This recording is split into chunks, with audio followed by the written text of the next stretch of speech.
মাত্র 15 মিনিটে বানিয়ে ফেলুন আলুর পিৎজা। মিডিয়াম সাইজের দুটো আলুকে প্রথমে গ্রেট করে নিয়েছি, তারপর পানি দিয়ে ধুয়ে সেটাকে চেপে চেপে পানিটাকে ঝরিয়ে নিয়েছি।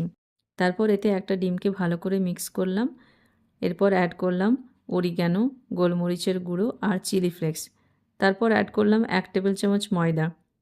ময়দাটা অ্যাড করে ভালো করে মিক্স করে নিয়েছি।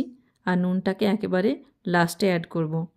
নুনটা আগে দিয়ে দিলে আলু পানি ছাড়তে শুরু করে দেবে, তাই এটাকে লাস্টে অ্যাড করছি। তারপর একটা প্যানকে মিডিয়াম গরম করে তাতে তেল ব্রাশ করে এখানে পুরোটা ঢেলে দিলাম আর এটাকে ভালো করে স্প্রেড করে তারপরে একেবারে লো ফ্লেমে এটাকে ঢাকা দিয়ে রেখে দেবো 5 মিনিটের জন্য। 5 মিনিট পর এটাকে এভাবে প্লেটের সাহায্যে উল্টে নেব। এরপর এতে টমেটো সস, তারপরে এখানে নিজের পছন্দ মতো টপিংস আপনারা ব্যবহার করতে পারেন। এখানে আমি টমেটো, পেঁয়াজ আর ক্যাপসিকাম অ্যাড করেছি। তারপর উপর থেকে ছড়িয়ে দিলাম মোজারেলা চিজ।